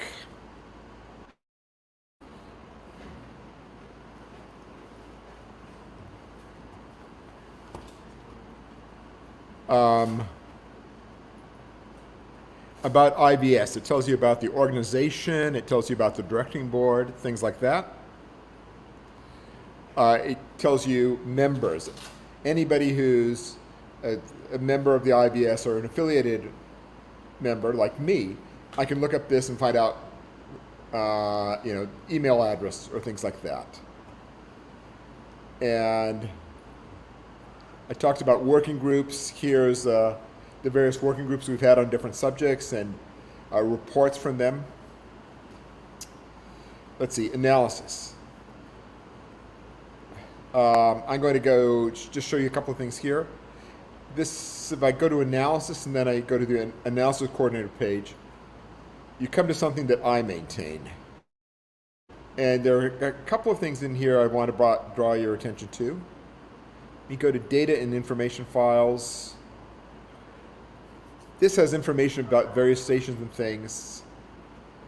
It has the information about the thermal deformation of antennas. But right here it has a link to a SCED manual. And SCED is the program that we're going to be using on Wednesday.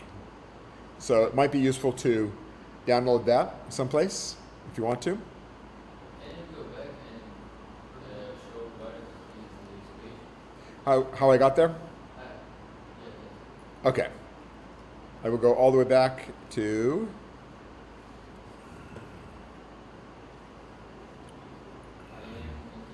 okay.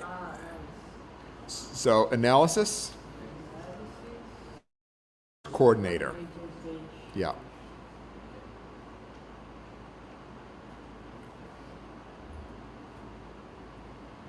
Okay. And as I said, this has things there. So has something, as I said, about SCED. There is this a manual about the VLBI data format, which is called VigosDB, updated a couple of years ago. That may or may not be useful, but that's where you get the information. I am going to go now to, let me get back to the webpage. I'm going to go to the place where you're going to have to enter in your password in a minute. If I go to Data and Products,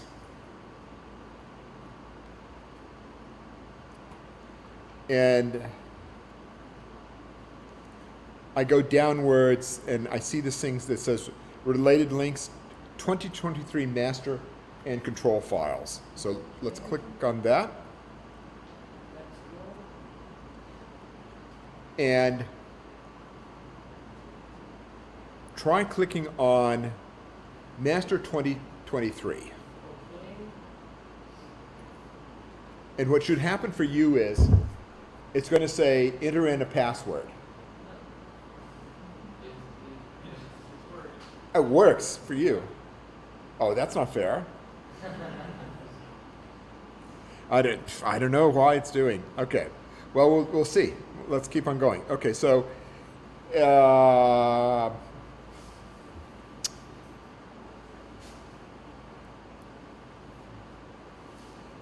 I'm going to go back. Okay, try clicking on where it says Master 2023. Do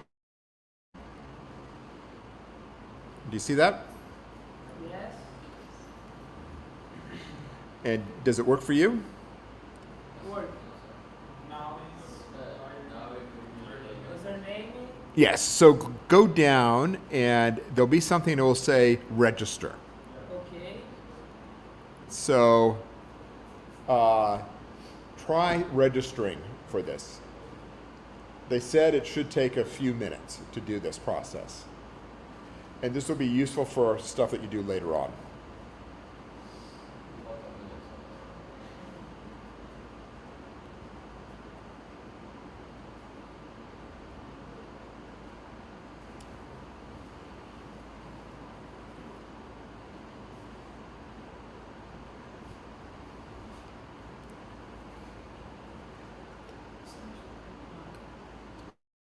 Question.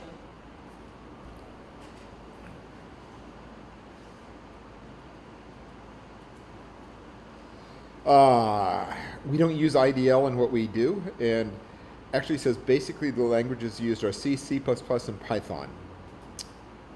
And I have to tell you, Fortran is a big language. So we use a bunch of Fortran in our code. We've used IDL sometimes to do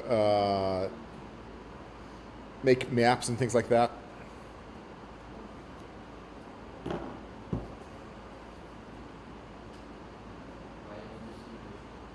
So are you getting, is it letting you register? Yes. No. I'm registering now. You're registering now.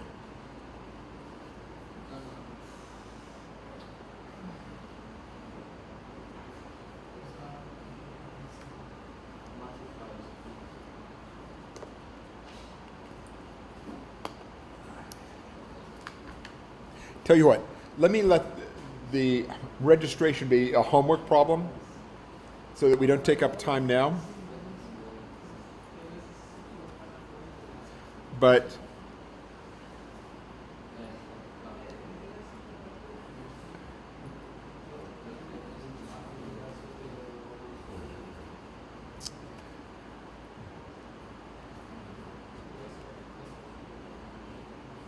how do I make my screen bigger? Oh, Control plus. Control plus. Okay, here is a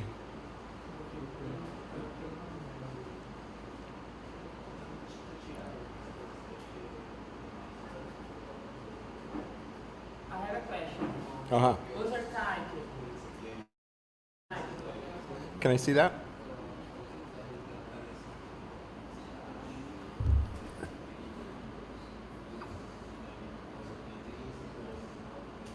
Say public user. Okay. Yeah. Thanks.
A escolha será livre ou tem alguma escolha específica?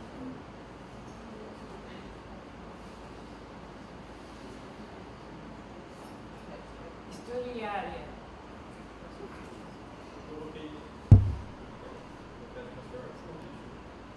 For what?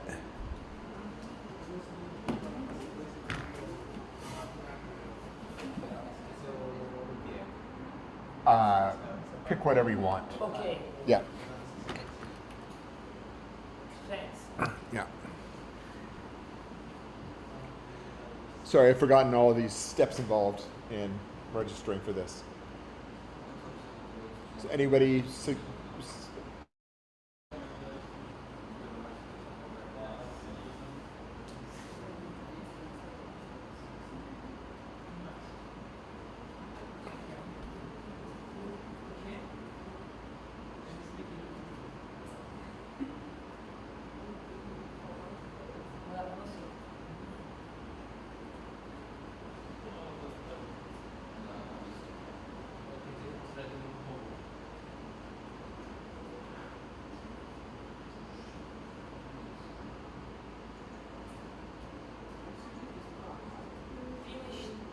finished? Okay. Success. You get a prize.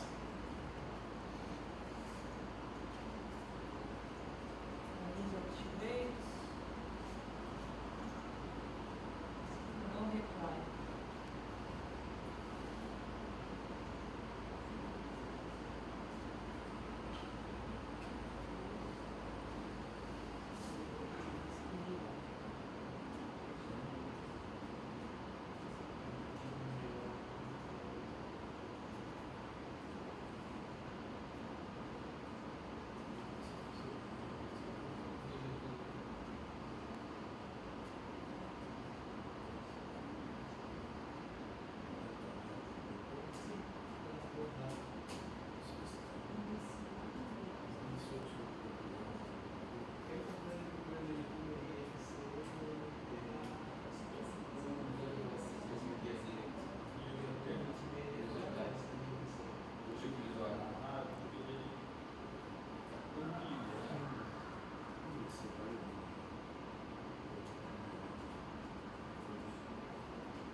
Finish.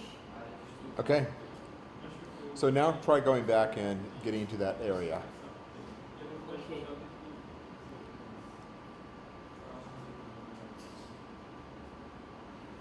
So you success over there?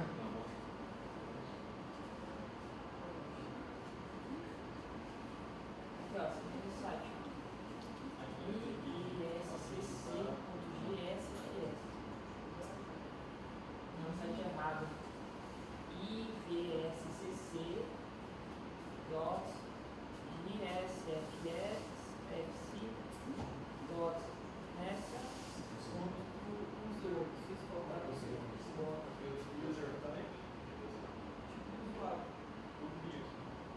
Professor Marito, eu vou te mandar o link do site, você manda no grupo geral da física? Só vou fazer.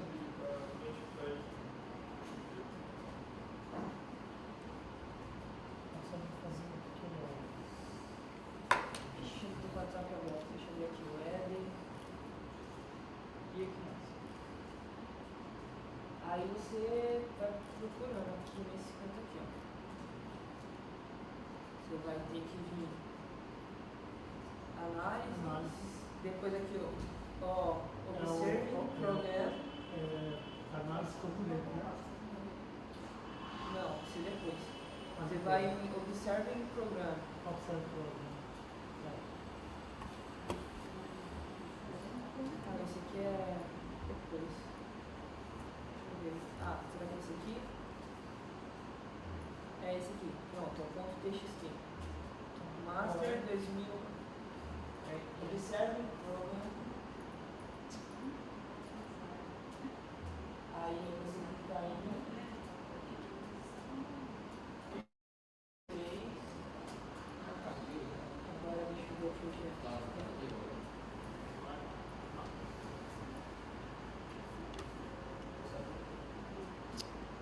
Ó, HTML, vocês são os links. Não. Ah, aqui embaixo, deixa eu ver. Plain text. Ok. Tá bom. Plain text.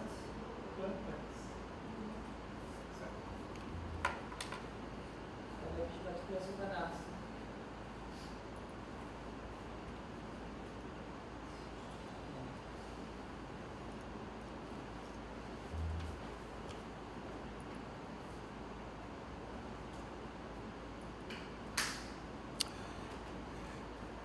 So, do you have success?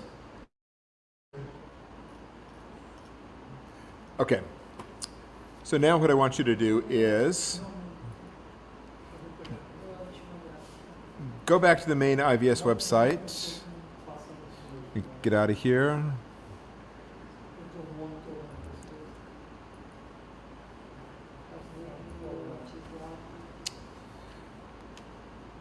Click on master 2023-int.txt. And this is a list of all of the short sessions, like 1 hour sessions. So I'm going to just walk you through this and then we'll look at another one.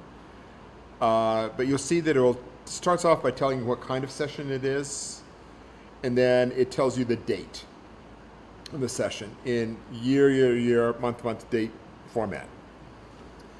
And then each IVS session has a unique identifier, a session code associated with it. Then it tells you what day of the year and what start time the session is going to be, and how long it's going to last, an hour. Now, as I said, we're going to run a session at Fortaleza on Thursday. So that's December 7th. So let's go down and see if we can find it.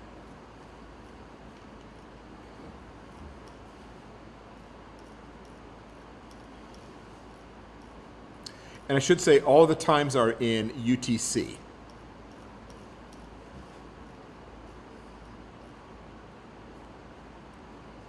$2023.10.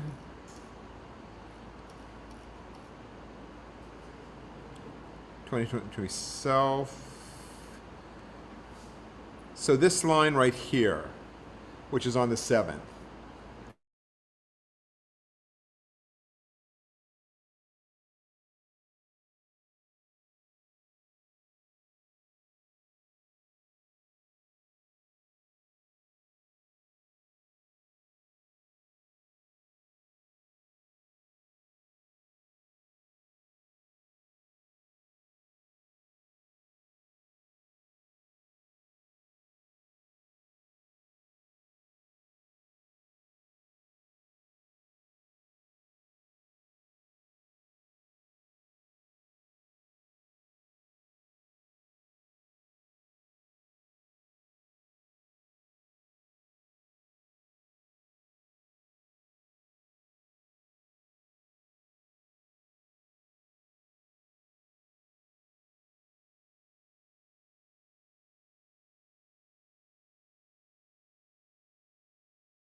to connect again. Oh, okay.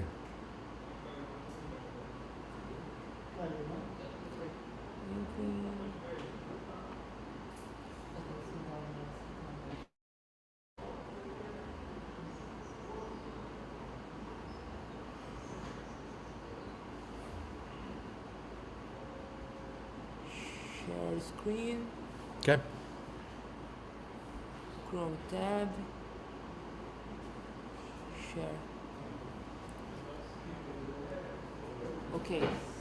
Okay, so this is a same version of the master file, master schedule, but this has links to it. So if I click on this session code, R11084, it will give me information about this session. It will give me operation notes. It's like a description of the session. It will give me the schedule file. And over here it has the log file, information from the session that was gathered at the time that the experiment was run. And let me go over to the side.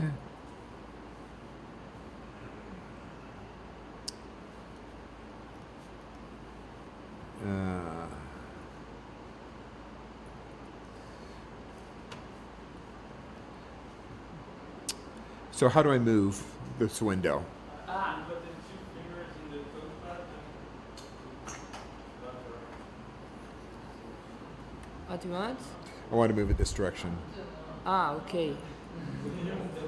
You want to minimize?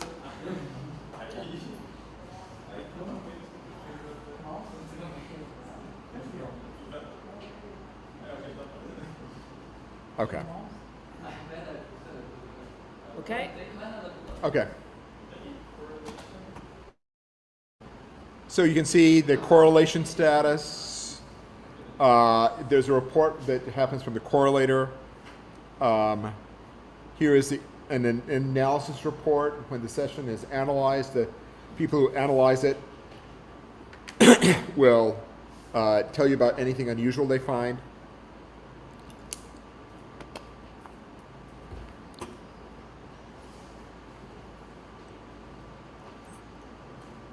And you can see that there are other analysis reports filed by other centers. So Goddard has is the analysis center, so we have the primary responsibility for it. But other people have this access to this data. And for example, BKG and USNO also analyzed it, and they put up their comments. So that can be useful to look at things.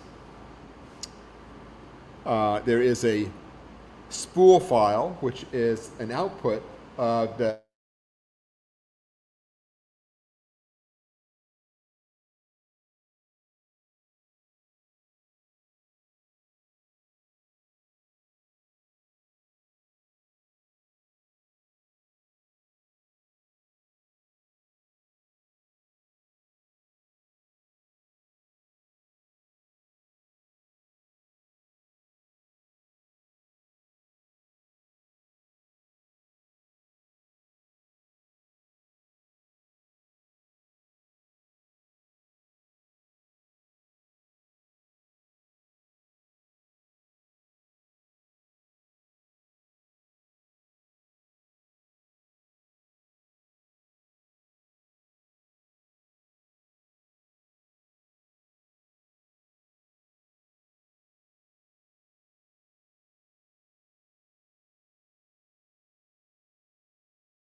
master file and the information that's there.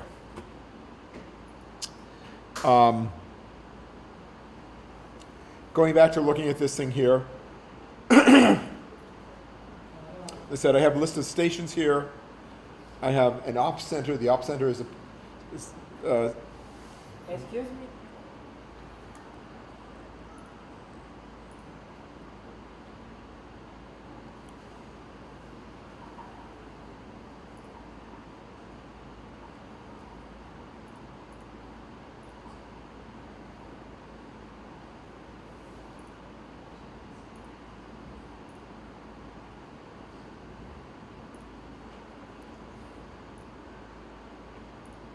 Tag. Sure. Okay. okay.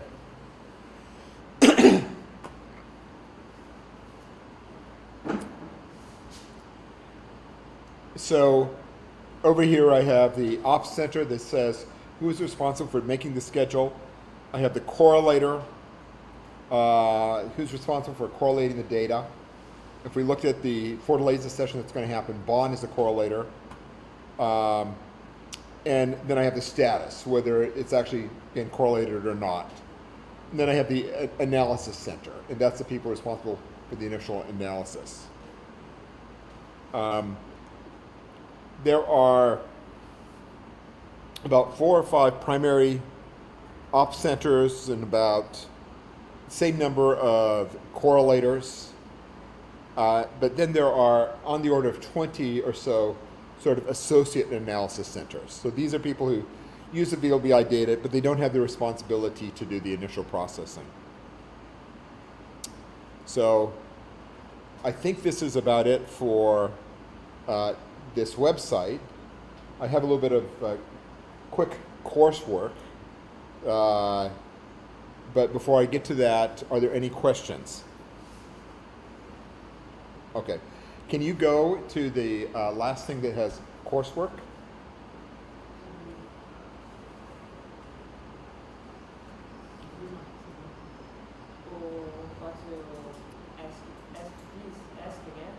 So I have like one presentation that says like coursework or something.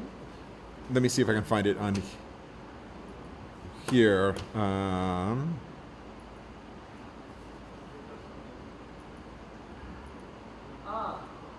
Okay, you want to... Number 5. Oh, okay.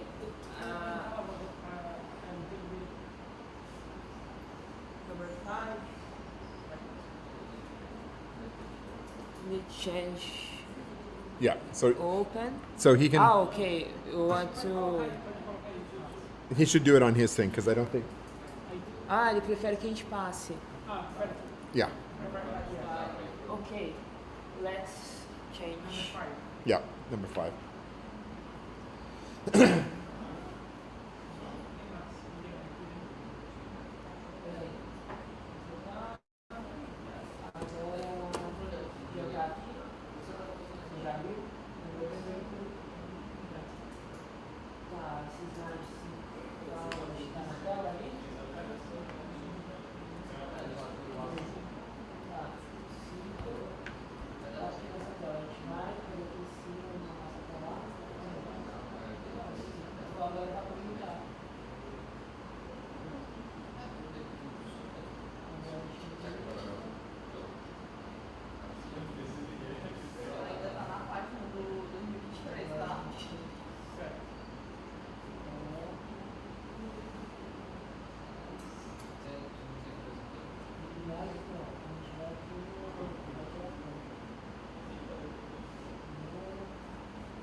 Okay.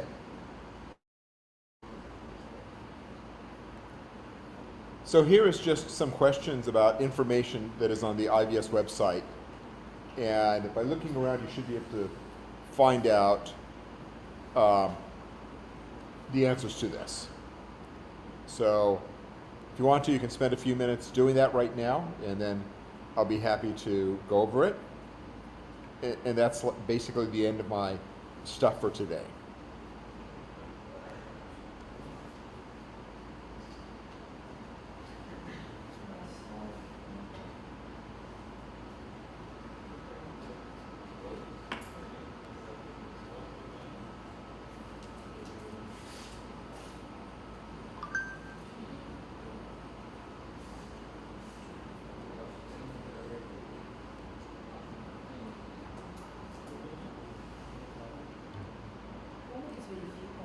velocidade dos dados coletados.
Caiu a rede? Então,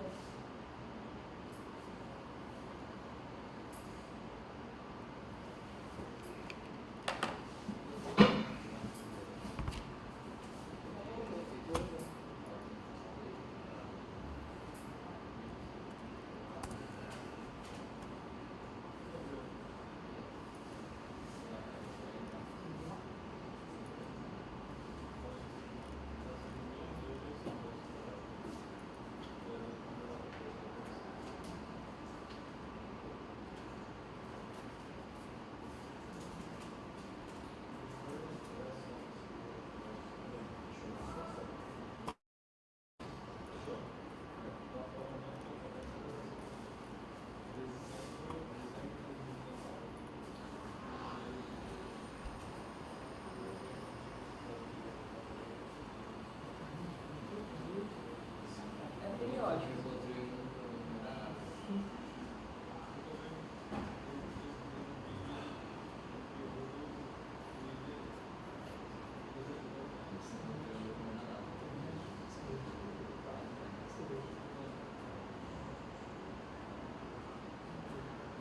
Estou dizendo que aqui é na internet é periódico.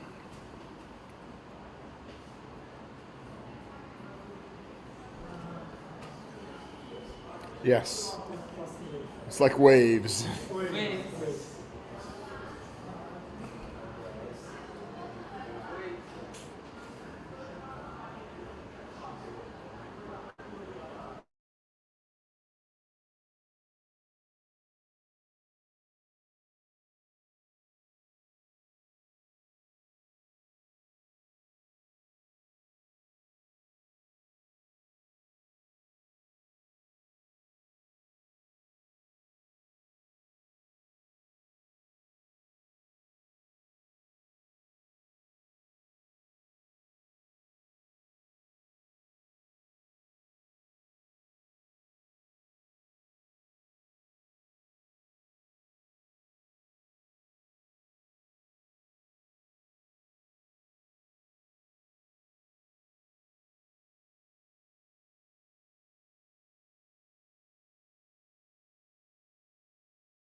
Where is backslash?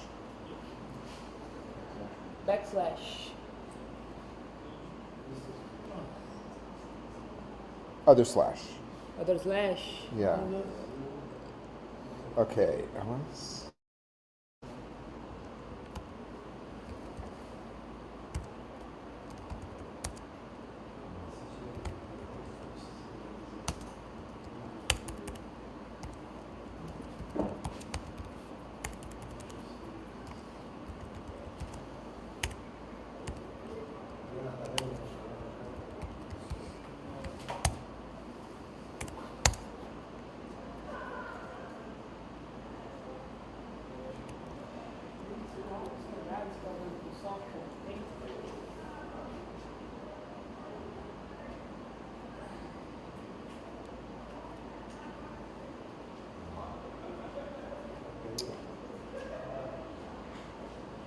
So, oh, source is not found?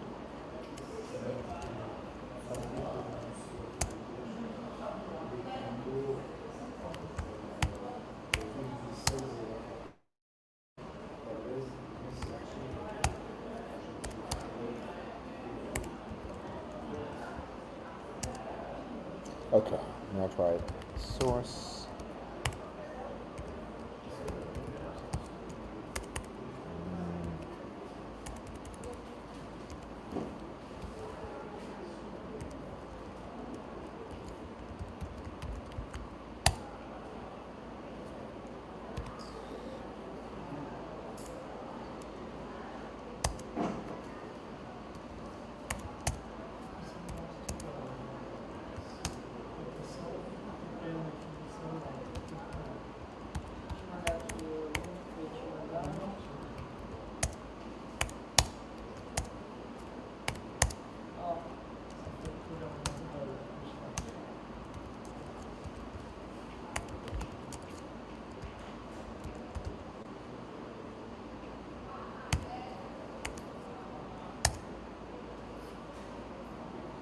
Great.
Eu acho que aquele padrão que usa no Brasil, aquele